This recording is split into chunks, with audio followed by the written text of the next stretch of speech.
Child care funding freeze. President Donald Trump rebuts January 6th testimony from Adam Kinzinger and Nancy Pelosi.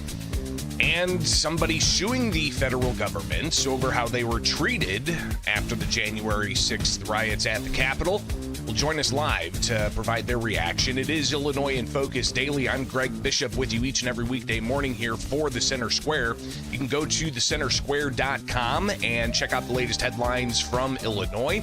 You can also get the headlines in your inbox by going to newsletters, signing up. You'll be able to get that free of charge. We're a free newswire service letting taxpayers know how their government's impacting them. So a lot to tackle this morning. We'll share with you some thoughts from a Republican gubernatorial candidate on the need for a forensic audit, especially in light of the fraud concerns out of Minnesota when it comes to child care spending.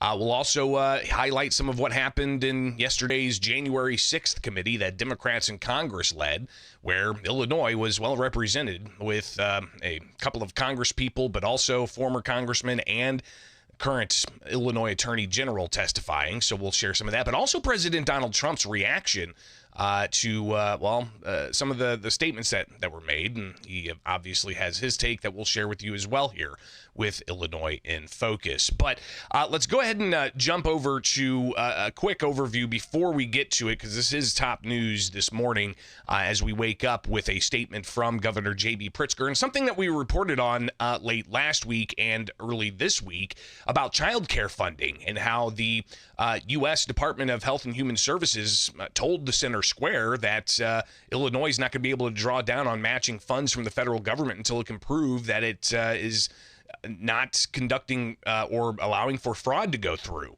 Well, Governor J.B. Pritzker giving a statement to media and everyone really, talking about the Trump administration's, quote, partisan freeze to crucial child care and family assistance programs. So the governor's office putting the statement out late last night saying the Trump administration's Department of Health and Human Services announced the freezing of $10 billion in federal funds, including approximately $1 billion for Illinois for social services and child care across 5 of the nation's largest states, targeting these states because, as the governor says, they are led by governors of the opposite political party. Late Tuesday evening, the Trump-led Administration for Child and Family Services sent letters to the state of Illinois freezing all funds for programs and list those programs. So obviously the reaction pouring in, you've got an interesting conversation that we'll highlight a bit at the final segment, and that deals with, again, the calls for a forensic audit in Illinois because the spending has increased substantially. And when you have questions of Minnesota and what kind of frauds involved there, and we have instances in Illinois of federal prosecutors in previous years going after fraudsters who utilized even state offices to conduct fraud. So is there a need for a forensic audit? Something we'll touch on a bit here with Illinois in Focus. But coming back, brief break, and then we will highlight some of what was said at the January 6th committee Democrats led yesterday, some Illinois voices there. Also, President Donald Trump separately seeming to respond to that. So we'll kind of lay things out there for you here with Illinois in Focus Daily. I'm Greg Bishop. Like, subscribe, hit that notification bell. Wake up with us each and every weekday morning for more Illinois in Focus Daily.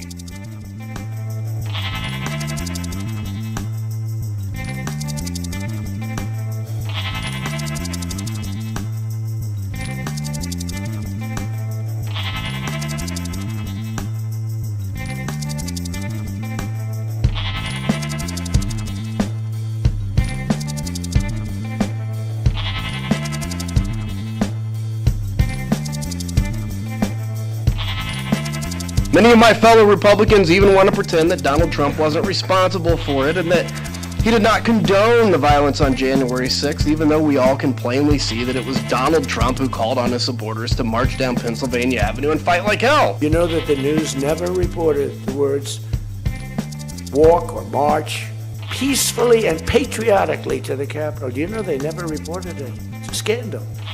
The Unselect Committee never reported that.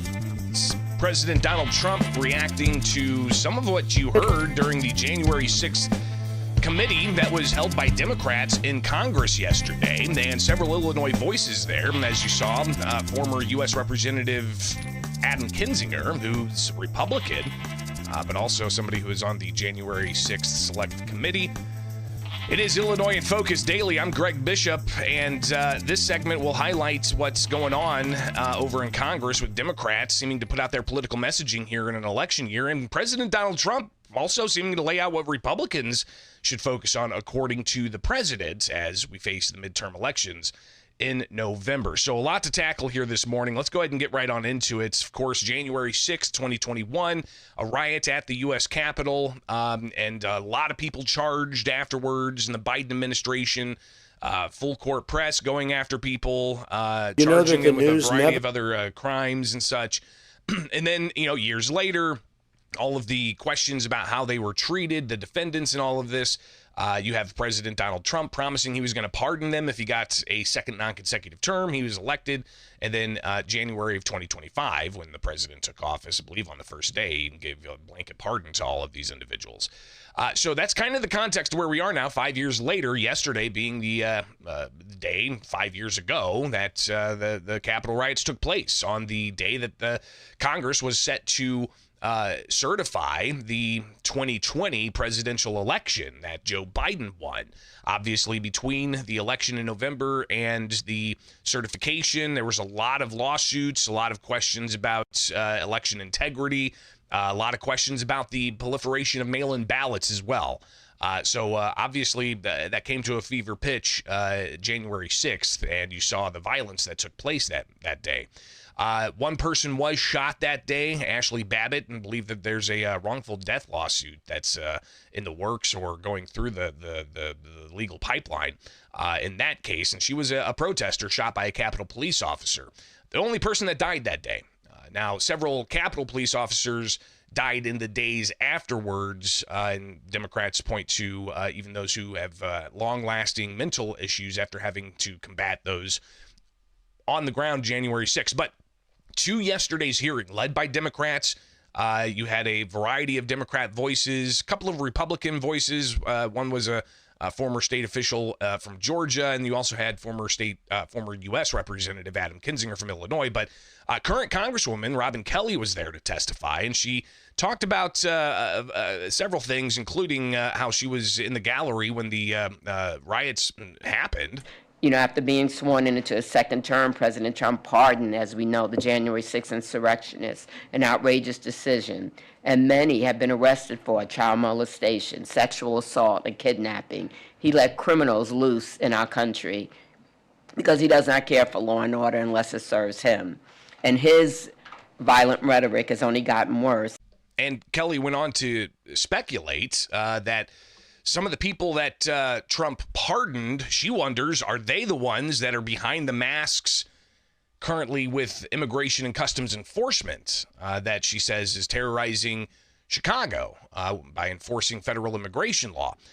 So interesting to hear some of that from Democrat Congresswoman, a former Republican Congressman, Adam Kinzinger from Illinois. He talked about how the election wasn't stolen in 2020. He wanted us to believe that the election was stolen, that there was widespread voter fraud. This has been unequivocally disproven. It's been debunked by a series of independent agencies, Trump's own advisors, and more than 60 courts that did not rule in Trump's favor. So Trump, obviously, on a second consecutive term, he's laying out, some of the things he thinks that needs to be of focus for the 2026 midterm election. He talked to Republicans yesterday at a speech he delivered about 90 minutes worth.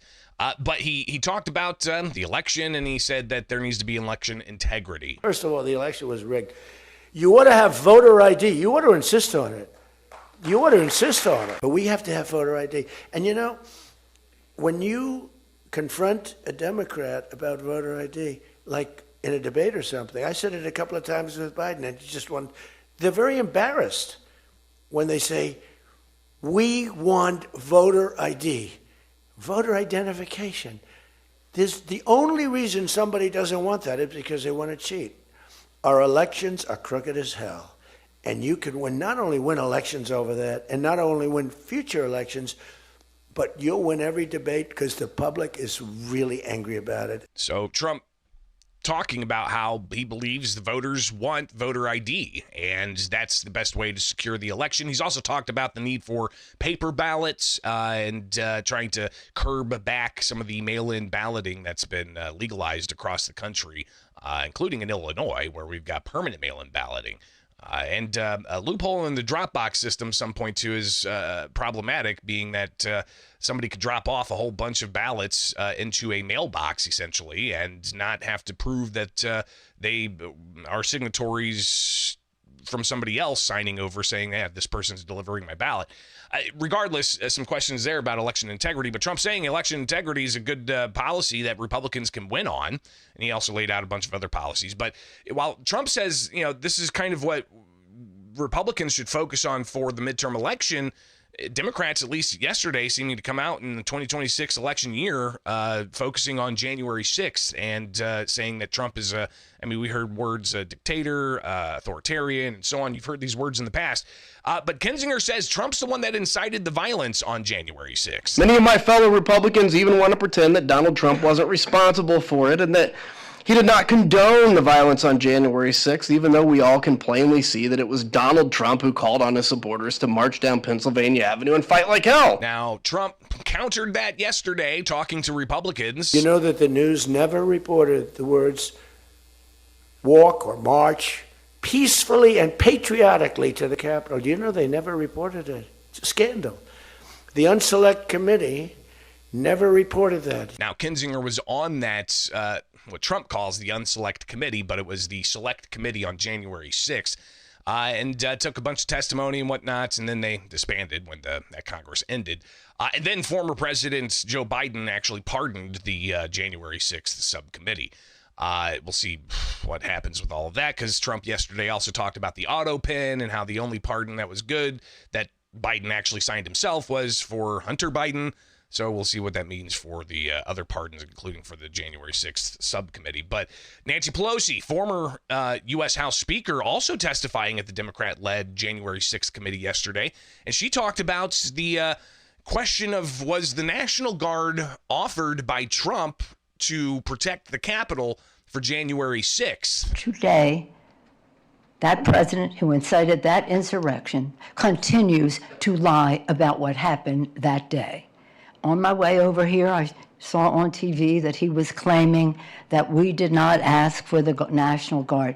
I thank Representative Kinzinger and as well as Elaine Loria for setting the record straight and other testimony that you have heard here. For over 3 hours, we begged him to send the National Guard. He never did it. He took joy in not doing it, was savoring that. And right now, he was saying on TV today, I wanted to send it, they just wouldn't do it. And Trump did exactly what Pelosi said on TV. He was talking to Republicans, essentially a split screen here with the January 6th committee going on live, and then President Trump speaking to Republicans, and he talked about the National Guard issue. They never reported that Nancy Pelosi was offered 10,000 soldiers. National Guard soldiers, whatever you want. No, I don't want them. And the mayor. The mayors were in writing. She was more honorable about it. But Nancy got caught when her daughter did a documentary. She's a documentariist. And she has her mother saying, it's my fault. I should have taken the soldiers or something. I saw that in the documentary. I said, whoa, this was a major story. Has she spoken to her daughter since that, you know? But they just, you know, They are vicious people, even Trump- on the attack. Again, saying that Republicans have the right policies, but Democrats are vicious people, he just said. But when Trump's sent the guard elsewhere to deal with public safety, like in Chicago, for instance, Democrats sued. So it's kind of interesting just to see January 6th, he didn't send the National Guard, so Democrats were upset what happened and the violence that erupted on the Capitol grounds. But when it comes to addressing violence erupting in the streets around ICE and immigration protests, sending in the National Guard is not good. Illinois Attorney General Kwame Raoul yesterday in Washington, D.C. for the January 6th hearing that Democrats put together says that he's suing the president on that front. They never report. And many other fronts as well. When it comes to litigation against the Trump administration. To protect the rule of law in 2025, I collaborated with other state attorneys general to file 48 lawsuits and more than 100 amicus briefs. Those lawsuits have successfully addressed dozens of issues, including education and the environment, privacy and public health, birthright citizenship and terrorists, and state sovereignty and public safety. One particularly critical example of executive overreach and the need to protect the rule of law has been the president's efforts to federalize and deploy the Illinois and Texas National Guards into Illinois over our state's strong objection. Let me be clear, the American people, regardless of where they reside, should not live under the threat of occupation by the United States military, particularly for the reason that their city or state leadership has fallen out of the president's favor. With regard to deploying the National Guard, a president cannot go beyond the authority granted by Congress, consistent with the Militia Clause of the United States Constitution. In addition, the Posse Comitatus Act prohibits members of the military from engaging in civilian law enforcement activities. There has been no emergency requiring a militarized response in Chicago or anywhere else in the state of Illinois. That's just interesting, again, to compare these two, criticisms. Nancy Pelosi saying that Trump didn't send the guard January 6th, but you've got Raoul saying that the president doesn't have that authority to do so. Well, in Washington, D.C., it's a different story because Trump did put the guard in D.C. and still is having the guard in D.C. to deal with crime because D.C. is a district, not a state. But regardless, you can kind of see the seemingly conflicting points they're making about the National Guard and how that could be used in politics, right? To point towards, well, that's hypocritical or whatever the case may be. So I imagine we're going to hear a lot of this all throughout the 2026 election cycle. We'll be covering it for you here with the Center Square. So be sure to get the headlines in your inbox with thecentersquare.com. Sign up today. It's free. And wake up with us here with the Center Square and Illinois in Focus Daily.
2026 election year now underway. We saw a little bit of a preview yesterday of what Democrats are going to be focusing on and what Republicans are going to be focusing on, the seeming split screen, and Democrats coming out of the gates with criticism about January 6th.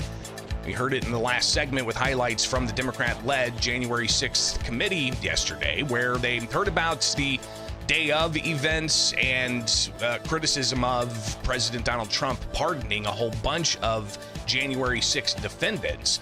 And the Democrats also characterized many of those defendants as criminals, saying that Trump and Republicans are silent on allowing criminals back out on the street. But clearly, many of those who faced prosecution did not do anything wrong. And one of those joins us here today, and he's actually a plaintiff now in a case challenging the federal government. Lawrence Liggis joins us. He's an election integrity advocate. Lawrence, yesterday's 5th anniversary of January 6th, of course, a lot of attention on it. But what was your role? How has your life changed in all of this? Good morning. Thanks for taking time with us here with Illinois in Focus Daily. Thank you. Good morning, everybody, and thank you for having me back. It was like a year ago that you invited me on here, right after I was fully pardoned with prejudice by a D.C. judge. What that basically means is that my case was coming to full dismissal, and then President Trump did a very kind gesture to simplify everybody, even though that there were some bad apples, like 33 of them. But you cannot throw the rest of the good people that got stuck in a sting, such as myself. But I smelled the sting early, Greg. I was a whistleblower when I saw, and this is part of my case, so I really don't want to get too deep into it as I am a plaintiff.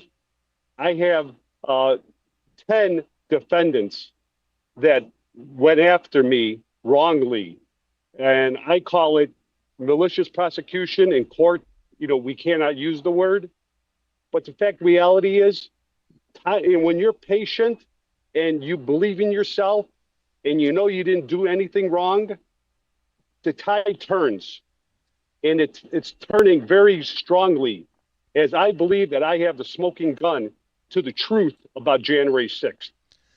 The 33 supporters that were there, they are really not patriots. They're really not part of what I thought is the MAGA movement, to be a third party in the national elections, because, many people referred to me as election expert, and I have national reach. And that's why I was there on January 6th. I had no negative attentions. I was there as an independent person. I was there at 10 a.m., Greg. I showed up as the first demonstrator to arrive. And then what the DOJ did and the FBI coordination, they assumed, because I was there at 10 a.m., they assumed that I was advanced eyes for like the Proud Boys. I was there to share my expertise, my passion. I have multiple passions between fraud and election integrity. Those should be nonpartisan. But the Biden administration, they took my genuine civic duty and turned me into a bad guy with superseding indictment, seditious conspiracy. I was looking at 20 years a year ago in the penitentiary. But my legal team, my whole supporters that have got me through this believed in me, and we fought to the point where the judge believed us and was going to dismiss my case and not part of that pardon. Because majority of the people know that pardon means that you were found guilty, and then a president did a kind gesture and, just basically gave you a pardon and just let you move on with your life. But 33 people decided to take the pardon and then go out and do another crime. And that really made the MAGA movement, the conservative movement, have a black eye. Well, we heard yesterday the Democrats and a few Republicans, former Illinois Republican Congressman Adam Kinzinger was there, saying that Trump incited. What a disgrace! What a disgrace that man is. He talked about how Trump incited the riots. You had Congresswoman Robin Kelly talking about all of the criminals that Trump pardoned. But you also had the Democrats talk about the being in the gallery that day and the fear they felt, and having to put on gas masks and having to hide their identity and such. You know, they really talked about the emotional impact they had that day, the trauma that the members of Congress had that day. Lawrence, you're suing over a raid that happened in your house. What kind of trauma are you dealing with physically from having the FBI come after you as if you were a seditionist? That's exactly how they came after me. They wanted to make an example out of me. Greg, what they're saying that they're dealing with, I'm dealing with 10 times the level of trauma.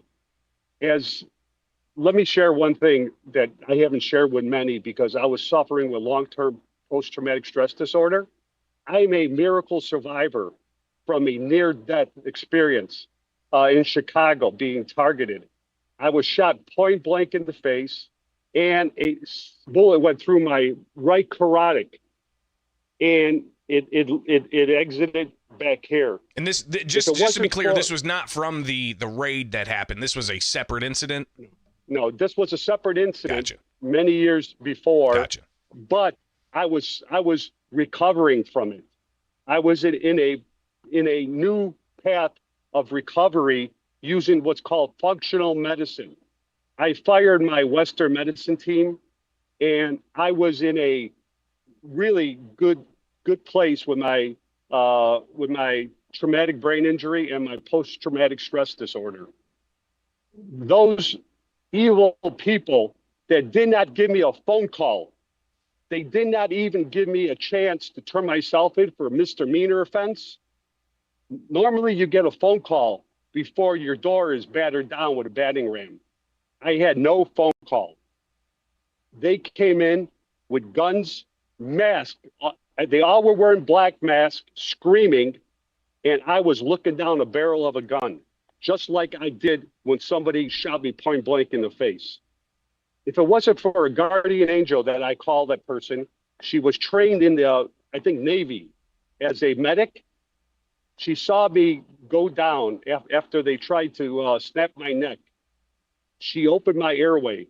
If it wasn't for her sitting me up, opening my airway, getting some other people to drag me to a car, they put me in a trunk and they took me to a hospital, trauma center, which was experienced with gunshot wounds at that time. And I saw the death chamber. That's how serious I was bleeding out. The reality is I did bleed out. But they were there in the right time to get me some fluids and some blood. But I am one lawyer that I interviewed right when I got arrested. What a great man. He said, you're gonna show what you believe, that relationships, your health, and third is finance.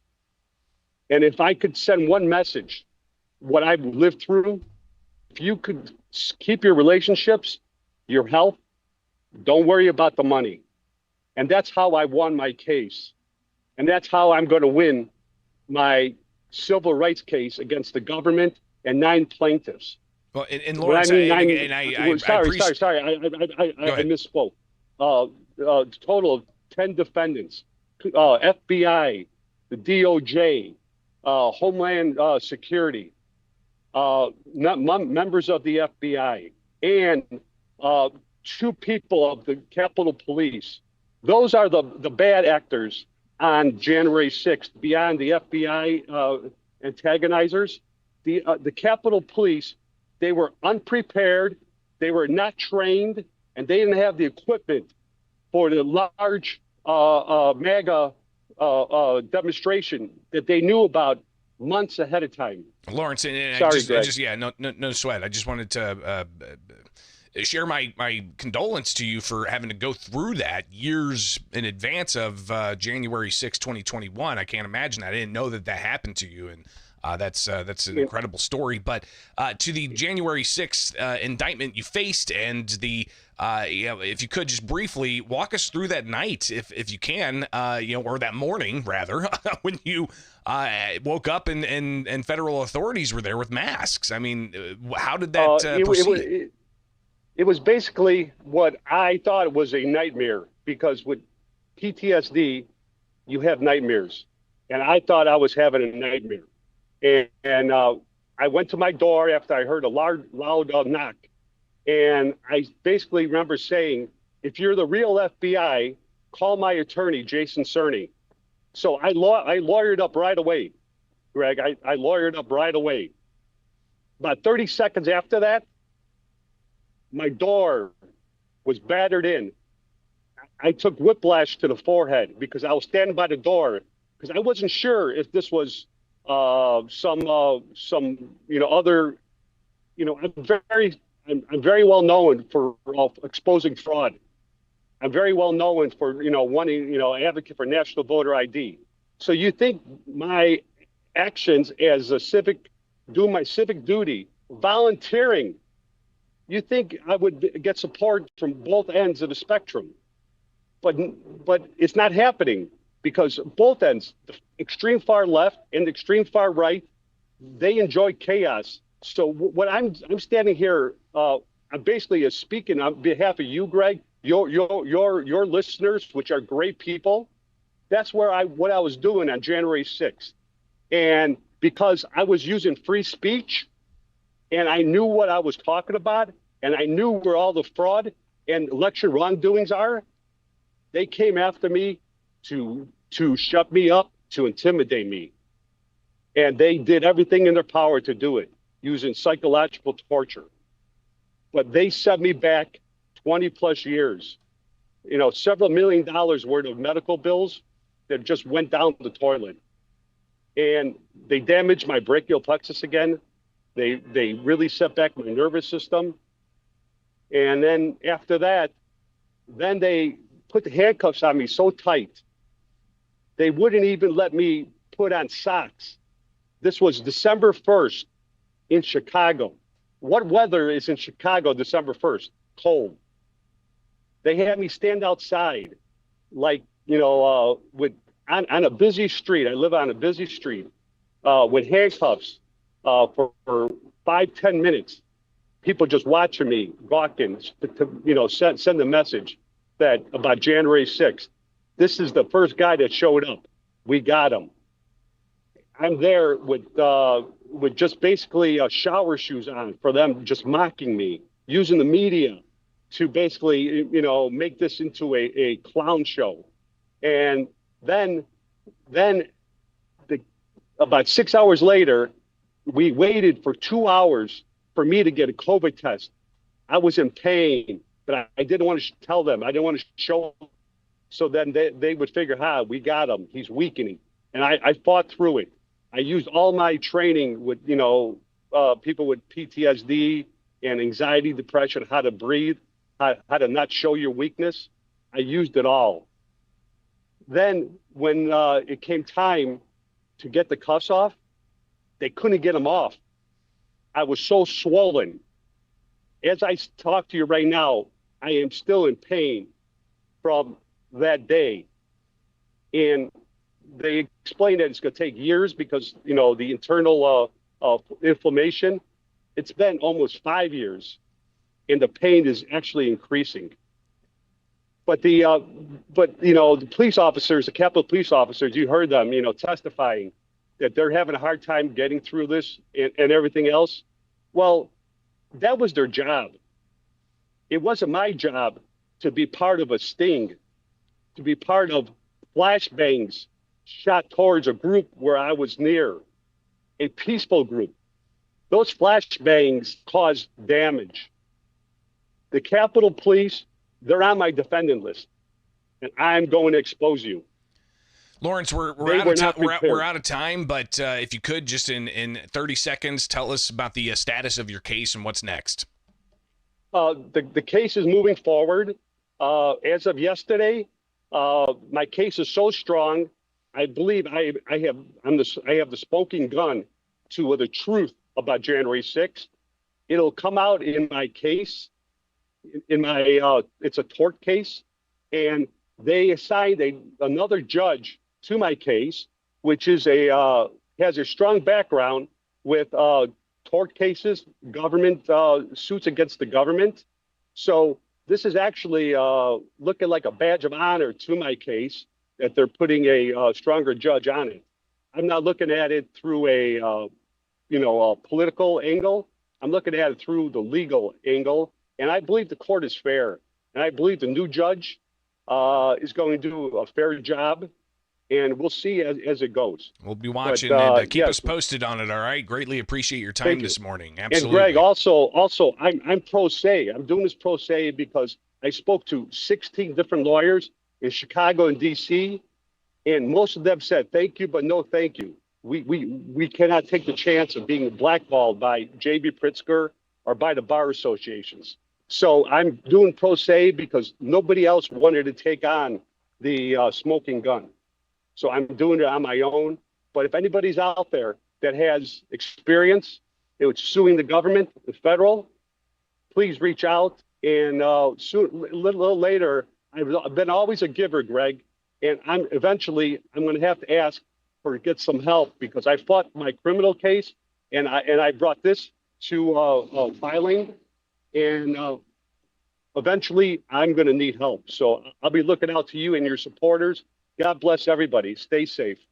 Lawrence Liggis, he is a plaintiff now, suing the federal government over civil rights and tort law. He, of course, will be talking with him about this and more issues throughout. So appreciate him taking the time with us this morning with Illinois in Focus Daily. It is The Center Square. Go check it out. The latest at thecentersquare.com.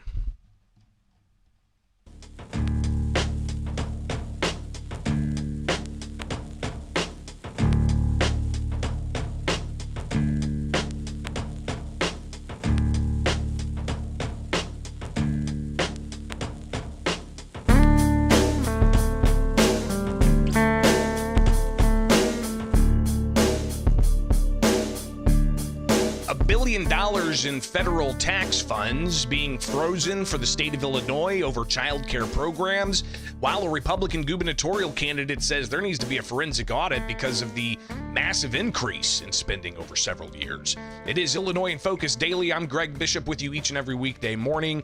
And of course, we woke up this morning with a statement from Governor J.B. Pritzker about the Trump administration announcing freezing funds for child care services. Let's go to that statement from Governor J.B. Pritzker. This was late last night. So Tuesday, the Trump administration and Department of Health and Human Services announced the freezing of $10 billion in federal funds, including approximately $1 billion for Illinois for social services and child care across 5 of the nation's largest states, targeting these states, as the governor says, because they are led by governors of the opposite political party. Late Tuesday evening, the Trump-led administration for children and families sent letters to the state of Illinois freezing all funds for child care and development block grant, social services block grant, and temporary assistance for needy families. Instead of working with states to provide or providers who help families across affordable care, this announcement was rolled out through anonymous quotes in social media, deliberately sowing confusion and fear among Illinois families who are already struggling with an affordable crisis worsened by President Trump's tariffs, budget cuts, and inaction. Pritzker says, quotes, rather than make life easier and more affordable for our families, Donald Trump is stripping away child care from Illinois families who are just trying to go to work. Thousands of parents, Pritzker said, and children, they depend on these child care programs to help make ends meet. Now their livelihoods are being put at risk. This is wrong, it is cruel, and we will take every step possible to defend the kids and families, depending on all of us right now. So that's just some of what the governor had to say. You also had Illinois U.S. Senators Tammy Duckworth and Dick Durbin put out a statement. They said that despite running on a promise of lower costs for the middle class Americans, Donald Trump once again appears poised to hurt very families he promised to help protect by gutting support for child care. And they, of course, are confirming the $10 billion funding freeze for those 5 states. Now, here, of course, we've got all of this developing after Minnesota Governor Tim Walz came under intense scrutiny for alleged fraud in the child care system in Minnesota. They get about $180 billion just for child care services to Minnesota. Illinois gets $410 million from the federal government for child care services. Didn't check on the TANF money and how much that is, or the other social services, but regardless, almost $500 million the federal government gives to Illinois. How much of that is fraud? Not sure. I have a pending FOIA request for the last 5 years of findings of fraud. We'll hopefully get that before the end of the week, but the Department of Human Services in Illinois has yet to respond to my multiple requests for indication that they're working on that FOIA request. But a Republican candidate for governor, Ted Dabrowski, he said it's beyond time for Governor J.B. Pritzker to be transparent in all of this and making sure that you've got all the funds being properly used as they should be used. All I'm saying is that Governor Pritzker, with this kind of stuff, with Minnesota happening, he owes Illinois a proper report on all this. So we haven't really heard from the governor or had him, stand in front of a podium with members of the media asking questions. But Dabrowski, he did delve into spending in previous years and says it's blown up quite a bit. Human services. So this chart here has the entire budget spending, and it went from $40 billion to $55 billion. So it's an increase of 37%. That in itself is a massive increase. And we should be having a discussion just about why our budget's grown so much at the top level. But nobody's had that discussion. There's been a lot of complaints about it, but nobody's had that discussion, nor has there been much scrutiny of that budget. But within that, now I want you to remember that 37% increase in the budget in the years that Pritzker's been in office. Because you'll see that the biggest line, the biggest one is the human services line. It's billions up, almost $6 billion up, 94% increase. So that's 2.5 times the growth rate of the general fund budget. So the question that begs is, what is all that money for? Where's it going? Now this is where it becomes interesting, because now you can see some of the different line items. And if I were to show you more numbers, it's of course very complex. You've got federal money, you've got state money. But what I wanted to show you is child care services. Remember the 37% growth in the general fund budget? Look at child care services. It's grown 300%. That's 8 times more than the growth rate of the general fund budget. Went from $700 million to $2.8 billion, so a massive increase. You've also got the home services program, which is also under scrutiny as well in Minnesota. So you've got 133% increase. That's a 3.5 times or 3 times growth compared to the general budget. So Dabrowski, you're talking about big money. Yeah, it's a lot of increases, especially a 300% increase in child care service spending. That's a lot of money in that particular line item over a certain span of time. But Dabrowski talks about how all of that extra spending, the state just can't print money. And the state's population stagnates. You've got other long-term debts like pensions, and all of that leads to what Dabrowski says is a falsity of balanced budgets. I tell you, it's always interesting. I do compare the state and the federal government. There's something the federal government can do that we can't do. And what's that? Print money. So they can spend and they can keep printing, and we'll eventually have to pay the price at the federal level. State can't print money. All we can do is keep borrowing. The way we spend, we keep borrowing. And and I mentioned this, that we always have, quote, balanced budgets. We've had balanced budgets for the last 20-something years. And yet if you look at the debts we have, they continue to grow.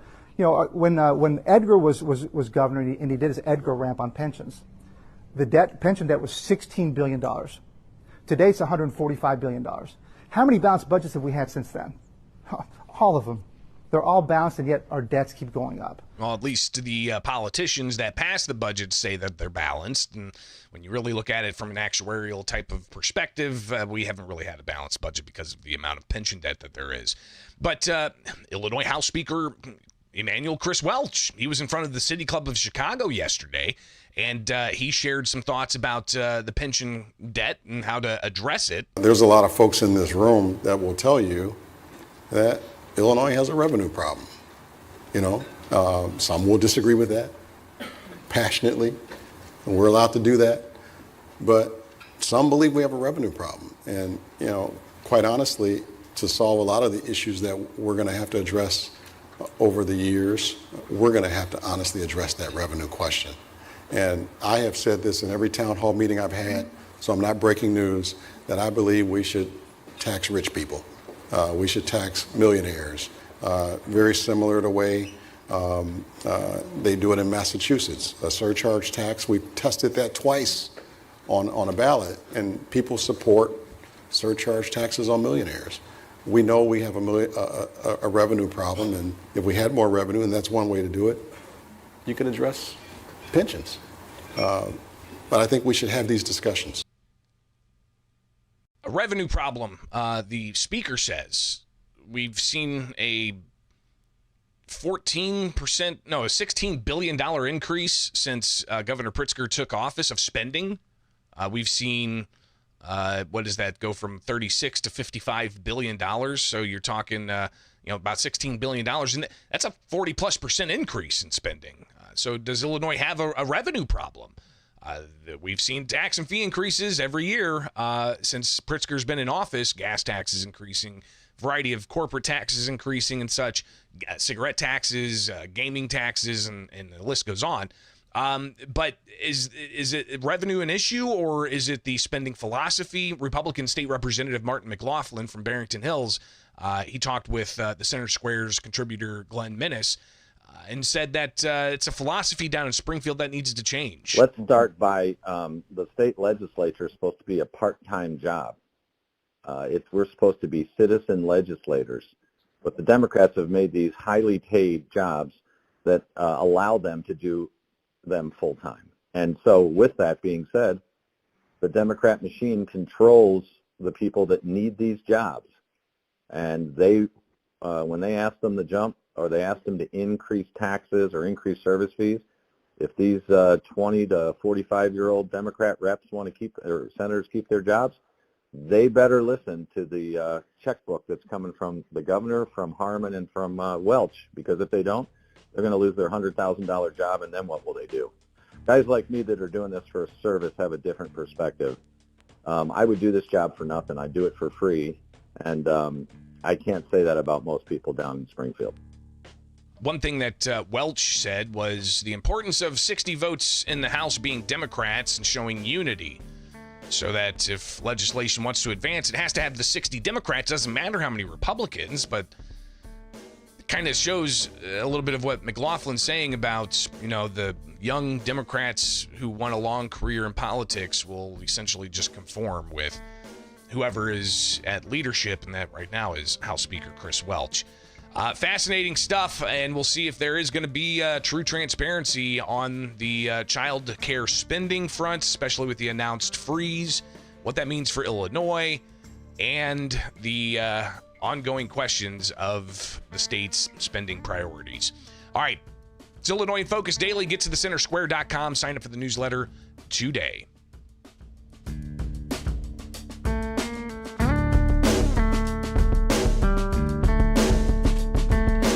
It was a long one today. Appreciate you guys being here this morning, and be sure to stay with thecentersquare.com. Big things coming up. Can't wait to share it all with you, but of course it's going to be a big year for 2026 with the midterm elections and so much more. Today we do have the State Board of Elections expected to certify the ballot. We'll see what happens and who's going to be the candidates for governor challenging J.B. Pritzker in November, who the U.S. Senate candidates are going to be, and so on. So a lot more to tackle today. And plenty of other stories to get to at thecentersquare.com. Have a great Wednesday. We'll see you back here tomorrow for more Illinois in Focus Daily.